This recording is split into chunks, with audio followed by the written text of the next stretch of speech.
जय मातृभूमि। मैं पवन कुमार सिंह आप लोगों का लोक दायित्व के इस चैनल में स्वागत करता हूं। आज एक ऐसे व्यक्तित्व से आप लोगों को मिलवा रहा हूं जिन्होंने अपना जीवन राम काज के लिए समर्पित कर दिया है। बक्सर की पहचान बन चुके हैं। बक्सर को राष्ट्रीय सांस्कृतिक धरोहर बनवाने के लिए इन्होंने ढेर सारी यात्राएं, ढेर सारा पत्र व्यवहार, न जाने किस किस सज्जन से मिले हैं और पूरा का पूरा ध्यान सिर्फ एक जगह केंद्रित है कि जहाँ भगवान ने वामन अवतार लिया, जहाँ ब्रह्मर्षि विश्वामित्र ने सिद्धि प्राप्त की, जिस यज्ञ की रक्षा के लिए राजकुमार राम और लक्ष्मण बक्सर तक पहुँचे, जिस बक्सर को आदि भूमि के रूप में जाना जाता है, जो बक्सर काशी की समकक्ष मानी जाती है, जो बक्सर गंगा के दूसरे तट पर काशी के ठीक अपोजिट बसी हुई है, उसके लिए काम करने वाले अपने जगदीश चंद्र विद्यार्थी जी से आपका परिचय कराता हूँ।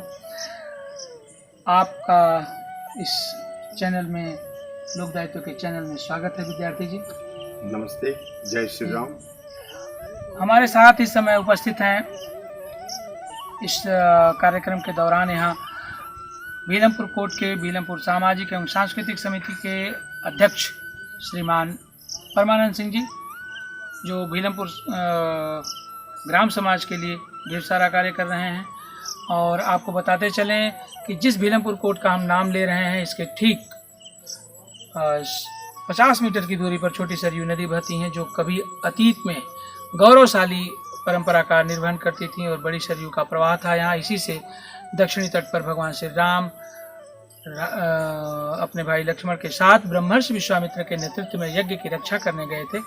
और इन्हीं के दाहिने तरफ, श्री परमानंद सिंह जी के दाहिने तरफ बैठे हुए हैं हमारे साथी और हमारे कैमरामैन राजगुरु जी के सहयोगी अभिजीत जी, और अभिजीत जी के ठीक दाहिने तरफ बैठे हुए हैं कैमरामैन राजगुरु जी, जो इस पूरे कार्यक्रम के दौरान कैमरे को संभालेंगे। आप समक्ष देख रहे हैं जो बिल्कुल घटाटोप अंधेरा है, वो नदी का परास है और इसी नदी के किनारे हम सभी लोग बैठे हुए हैं। अपनी यात्रा के क्रम में भीलमपुर कोट तक पहुँचे हैं श्रीमान जगदीश चंद्र जी विद्यार्थी। साथ में आयुष का काढ़ा पीते हुए हम लोग बातचीत करेंगे। ये साक्षात्कार आपकी यात्रा को समर्पित है, भगवान श्री राम के आगमन स्थलों को समर्पित है।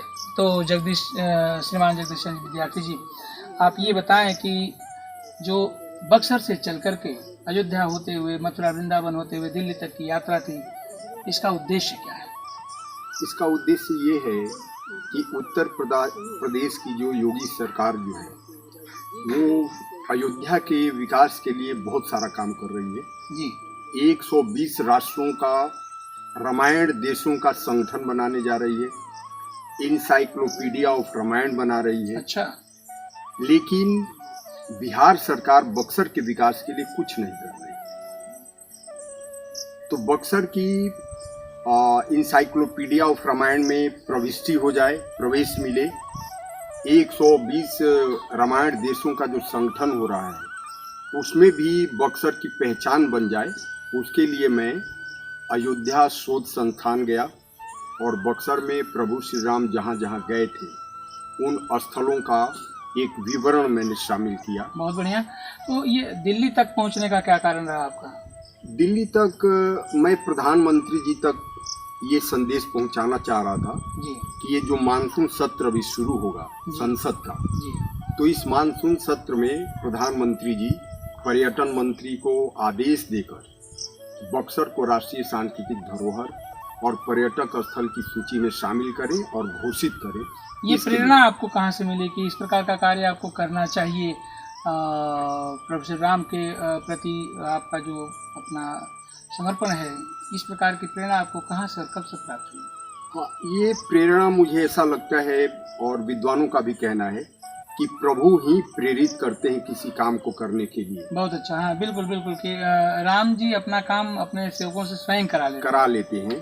क्योंकि मैं तो 14 से पहले फिल्म इंडस्ट्री में मुंबई में था, लेकिन जैसे ही मोदी जी की सरकार बनी और उन्होंने घोषित किया कि हिंदुस्तान के समस्त हिंदू धार्मिक स्थलों को संरक्षण प्रदान किया जाएगा और उन्हीं धरोहर स्थलों को स्मार्ट सिटी भी बनाया जाएगा, तो मेरे अंदर जो प्रभु श्री राम का जो स्थल है बक्सर, उसमें जो काम करने की जो भावना थी, वो छुपा हुआ था, वो एकाएक जाग पड़ा और मैंने फिल्म इंडस्ट्री का काम बंद करके ये निर्णय किया। कोई स्वतः स्फूर्त प्रेरणा थी या किसी ने इसके लिए प्रेरित किया आपको कि नहीं? आपको नहीं, स्वतः स्फूर्त थी और इसके लिए मैं सोचता हूँ कि प्रभु श्री राम के द्वारा ही ये प्रेरणा थी कि अब फिल्म इंडस्ट्री का काम बंद होना चाहिए, अब मुझे प्रभु श्री राम के लिए काम करना चाहिए, उनके स्थलों के लिए काम करना चाहिए। तो अब तक इतने लंबे समय में 2014 के बाद से 6 सालों में, विगत 6 सालों में आपने एक बड़े परास पर काम किया है, बड़ी भूमिका रही है आपकी। संक्षिप्त में कुछ बताएं उसके बारे में। जी, जब मैं 2014 में आया और रामायण सर्किट घोषित हो चुका था, लेकिन मुझे बहुत दुख हुआ कि जो प्रभु श्री राम महर्षि विश्वामित्र के साथ अयोध्या से बक्सर गए थे, रामायण सर्किट से बक्सर को ही काट दिया गया था। उस समय पर्यटन मंत्री मिस्टर केजे एल्फोंस जी थे, जो एक तरह से वो ईसाई हैं, वो हिंदू धर्म की जानकारी नहीं रखते हैं, तो मुझे लगा कि इसलिए उन्होंने अनभिज्ञता में बक्सर को काट दिया। फिर मैंने एक लंबा संघर्ष किया और बक्सर के जितने धार्मिक स्थल हैं, जहाँ जहाँ चरण पड़े रघुवर के, डॉक्टर जो अध्यक्ष हैं राम अवतार शर्मा जी, डॉक्टर राम अवतार शर्मा जी, हाँ, तो उनसे भी मैं मिला, उनसे भी प्रेरणा प्राप्त हुई है। हाँ, और फिर मैं अपने सांसद जी माननीय अश्विनी कुमार चौबे जी से भी मैं मिला और इन लोगों के सहयोग से बक्सर को मैं रामायण सर्किट में शामिल कराने में सफल हुआ। यानी कि इस पूरे कार्य में कोई अगर आपसे आगे 2 कदम चल रहा था या बढ़ रहा था, वो डॉक्टर राम अवतार शर्मा जी थे। और डॉक्टर राम अवतार शर्मा जी का भी आप पर बड़ा प्रभाव रहा है। उनके 45-46 सालों का उनका अपना अनुभव, उनका अपना कार्य, अपना ये सब, तो कितना प्रभावित हुए आप डॉक्टर राम अवतार शर्मा जी से? हाँ, डॉक्टर राम अवतार शर्मा जी को तो मैं एक तरह से भगवान राम का अवतार ही समझता हूँ, जो आकर और अपने समस्त स्थलों से दुनिया को परिचित कराए कि मैं यहाँ, और इत्तेफाक देखिए तो उनका नाम भी राम अवतार है। हाँ, राम अवतार है। क्या ये घूंट लेते रहे? ये उन्होंने जानकर नहीं रखा है, बचपन से उनके माँ बाप ने ही नाम रखा है राम अवतार। तो मैं मिलते ही उनसे कहा कि आप सच में भगवान राम के एक तरह से आंशिक अवतार हैं और आपने भगवान के उन स्थलों को दिखाया जहाँ जहाँ वो गए थे, और इसके लिए हिंदुस्तान सदैव आभारी रहेगा। लेकिन मैंने कहा कि बक्सर को उसमें छोड़ दिया गया, इसका मुझे बहुत दुख है। फिर बक्सर को शामिल किया गया और भारत सरकार के पर्यटन मंत्रालय से मुझे रामायण सर्किट का सदस्य घोषित किया गया। बहुत बहुत इसके लिए आपको बधाई। अच्छा, एक विषय ये भी है कि मुझे लगता है कि डॉक्टर राम अवतार शर्मा के पूर्व इस विषय पर इतना गहन ढंग से काम करने वाले लोग नहीं रहे हैं, कि आपकी जानकारी में है? हाँ, मैं जब से जुड़ा हूँ, मुझसे कुछ बनारस के लोग भी मिले, उनको कहाँ से मेरा नंबर मिला मुझे नहीं पता। उन्होंने कहा कि हमको पता चला कि आप रामायण सर्किट के सदस्य हैं भारत सरकार के, तो हमने काफ़ी खोज किया है रामायण सर्किट पे, तो हमने उनसे स्थलों को जानकारी लेना चाहा। तो हमने कहा कि अब देखिए, डॉक्टर राम अवतार शर्मा जी इन स्थलों को दुनिया के सामने प्रस्तुत कर चुके हैं और ये महर्षि वाल्मीकि के रामायण के अनुसार और भी साक्ष्यों के आधार पर उन्होंने इसको लाया है। तो अब आप लोग बीच में आकर विवाद न पैदा कीजिए। जो स्थल हैं वो सर्वविदित हैं और उन्होंने सभी साक्ष्यों से लिया है, और आप लोग इतने साल से अगर शोध कर रहे थे तो अब तक आप लोग कहाँ थे, इसलिए मैं इस पर कोई बहस नहीं करूँगा। अच्छा, मुझे लग रहा है कि हमारे जैसे सैकड़ों नहीं हजारों की संख्या में हैं जिन्होंने डॉक्टर राम अवतार शर्मा को देख करके प्रेरणा प्राप्त की है कि हमें प्रभु श्री राम के पदचिन्हों पर चलना है, उनको ढूंढना है, उनको स्थापित करना है, चर्चित करना है, सुरक्षित संरक्षित करना है। और जहाँ तक मुझे याद है कि हमारी आपकी पहली मुलाकात किष्किंधा में श्री राम सांस्कृतिक शोध संस्थान के वार्षिक अधिवेशन में हुई थी, और उसके बाद से कुछ ढेर सारे परिवर्तन आए इस क्षेत्र में भी। जैसे कि अयोध्या से लेकर श्री अयोध्या जी से लेकर के बक्सर जी तक जाने में जो यात्रा तय मार्ग तय हुआ, और वो मार्ग जो चिन्हित किया गया वो डॉक्टर राम अवतार शर्मा और उनकी टीम के द्वारा किया गया, उस मार्ग पर यात्रा हम लोगों ने किया। तो दूसरी बार हमारी आपकी मुलाकात बक्सर जी में हुई और आपने उन स्थलों को हमें दिखाया। तो तनिक उन स्थलों के बारे में भी संक्षिप्त में थोड़ा कि कौन कौन सा अवतार हुआ है, क्या है बक्सर का, क्या अलग अलग नाम, तो इस बारे में भी थोड़ा सा आप बताएंगे तो लोगों को जी हाँ, अभी तक पुराणों में उल्लेखित है कि बक्सर का चारों युग में नाम बदलता रहा है। सत्ययुग में बक्सर का सिद्धाश्रम नाम था।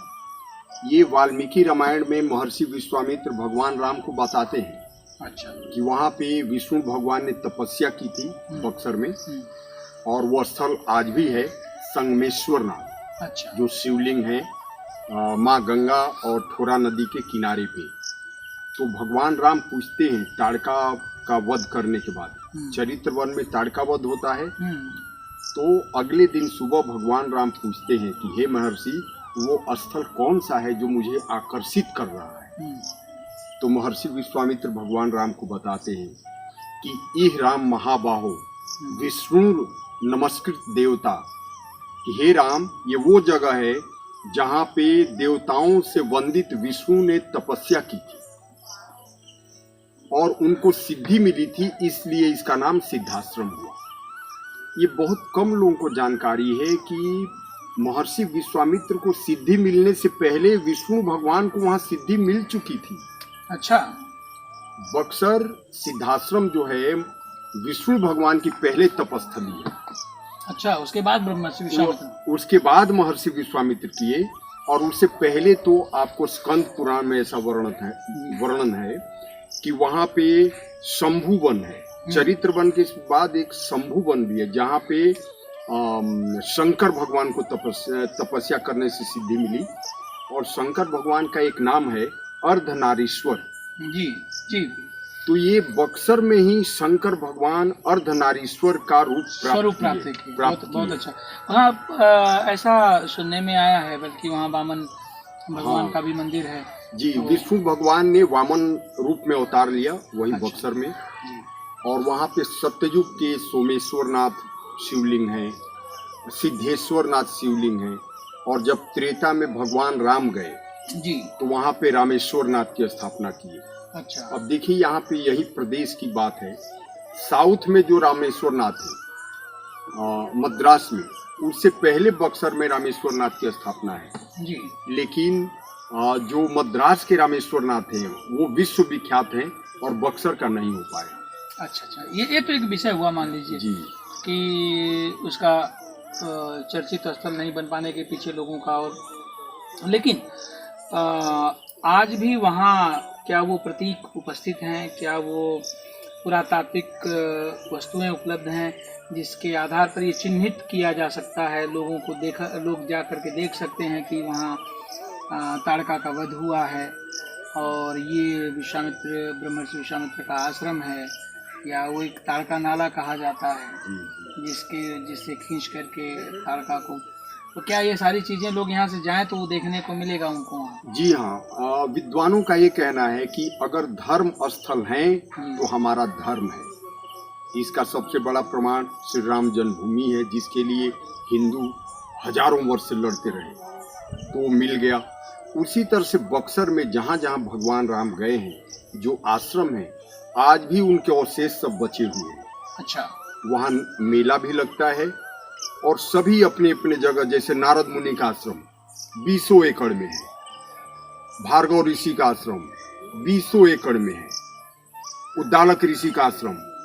अच्छा, इन सभी जगहों पर भगवान श्री राम के चरण पड़े हैं। उसके बाद माता पार्वती ने भी बक्सर में तपस्या किया है। अच्छा, सिद्धाश्रम में जब वो भगवान शिव को प्रसन्न करने के लिए, विवाह के लिए जब वो तपस्या कर रही थी जी और उनको कहीं सिद्धि नहीं मिल रही थी, तो कौंडिन्य ऋषि ने उनको सलाह दिया कि आप सिद्धाश्रम जाओ और शिव की प्रतिमा बनाकर वहां पे आप अगर तपस्या करेंगी तो आपको सिद्धि मिलेगी। तो गौरी शंकर, गौरी द्वारा स्थापित शंकर, गौरी शंकर मंदिर वहां पे है जहां माता पार्वती ने, गौरी ने तपस्या किया। और माता गौरी का, अच्छा, वहाँ से अहिल्या जी जहाँ, हाँ, अहिल्या कितनी दूरी है वहाँ से? वहाँ से 3 किलोमीटर पे है। अच्छा, आज भी लोग दर्शन करने जाते हैं? आज भी जाते हैं, मंदिर है, उस प्रकार की चीजें दिख जाती जी, हैं। वो जगह है। अच्छा भाई, जब जगह है इसका मतलब कि यहाँ पे वो चीज घटित हुआ।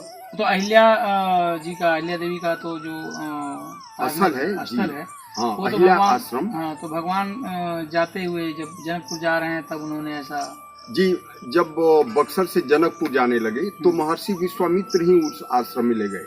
अच्छा, क्योंकि महर्षि विश्वामित्र एक तरह से नाम ही था विश्वामित्र, विश्व के मित्र थे। तो उनको पता था कि गौतम ऋषि की पत्नी जो है वो श्रापित हैं, जड़वत है, यहाँ जड़ हो गई हैं। ले गए तो भगवान से उनको फिर उनको हाँ, मुख्य धारा में लाने का हाँ, काम उनको उन्होंने कहा कि राम, इनका भी उद्धार कर दो। तो अभी पिछले 2019 में जब हम लोगों ने यात्रा की थी श्री अयोध्या जी से बक्सर जी तक, तो आप बक्सर जी में हम लोगों को कुछ स्थल दिखाए थे। हमारे साथी जो आप लोगों के लिए कैमरे का संयोजन कर रहे हैं, वो भी हमारे साथ थे, अभिजीत जी भी हमारे साथ थे यात्रा में। यात्रा बड़ी आनंददायक रही और उस यात्रा को बक्सर में सम्मानित करने वाले, यात्रा को संयोजित करने वाले जगदीश चंद्र विद्यार्थी जी ही थे। इनका वहाँ जो भाव दिखा वो बहुत अच्छा था। और पहली बार हम लोग बक्सर गए थे, पहली बार जाकर के हम लोगों ने वो चीज़ें देखी थी जिसकी चर्चा मात्र से रोम रोम हर्षित हो जाता है। हमने वहाँ पत्थर पे भगवान श्री राम के चरण चिन्ह देखे, हमने वो आश्रम देखा जहाँ ब्रह्मर्षि विश्वामित्र का यज्ञ हो रहा था, हमने वो स्थल देखा जहाँ से प्रभु श्री राम और लक्ष्मण दोनों भाई यज्ञ की रक्षा कर रहे थे, राम चबूतरा। हमने वो स्थल देखा जहाँ वामन अवतार हुआ है, हमने वो स्थल भी देखा जहाँ दोनों नदियाँ आपस में मिल रही हैं। गंगा में स्नान किया गया और फिर बड़े हर्ष के साथ हम लोगों ने अगली साल उस यात्रा को पुनः करने के लिए संकल्पित होकर लौटे। परंतु इस वैश्विक महामारी लॉकडाउन के बीच में ये यात्रा अब की बार नहीं हो पाई। लोक दायित्व के सभी यात्रियों को, जो लोग पिछली बार शामिल थे, इसका कष्ट रहा। परंतु इस वैश्विक महामारी के दौर में भी इस रामायण सर्किट के इस बड़े क्षेत्र पर काम करने वाले डॉक्टर राम अवतार शर्मा के से प्रभावित होकर, उनके स्थिति को स्वीकार करके और अपना भी व्यक्तिगत उसमें योगदान करने वाले श्रीमान जगदीश चंद्र विद्यार्थी जी अकेले मोटरसाइकिल से बक्सर जी से चलकर अयोध्या जी होते हुए दिल्ली पहुंचते हैं, वहां अपना ज्ञापन देते हैं और फिर वहां से लौटते हुए भैरव बाबा आते हैं, जहां ऐसा माना जाता है कि यहाँ प्रभु श्री राम ब्रह्मर्षि विश्वामित्र के यज्ञ की रक्षा करने के लिए जाते हुए रुके थे। भैरव बाबा का यहाँ दर्शन किया था उन्होंने। वहीं से 9 किलोमीटर की दूरी पर बैठ करके आज का ये साक्षात्कार संपन्न होता है। हम अपने कैमरामैन को, अपने साथी को इसके लिए धन्यवाद देते हैं, अभिजीत जी को धन्यवाद देते हैं, अपने इस कार्यकारिणी के अध्यक्ष श्री परमानंद सिंह जी को धन्यवाद देते हैं और साथ ही बहुत बहुत धन्यवाद देते हैं श्रीमान जगदीश चंद्र जी विद्यार्थी को। आपको भी धन्यवाद जी। और हम इस आशा और विश्वास के साथ आपसे विदा लेते हैं कि आप अपना ये जो जीवन है जिसको आपने राम काज के लिए समर्पित कर दिया है, निश्चित ही आपके जीवन में ये पूरा हो जाए। धन्यवाद। जय श्री राम, जय मातृभूमि।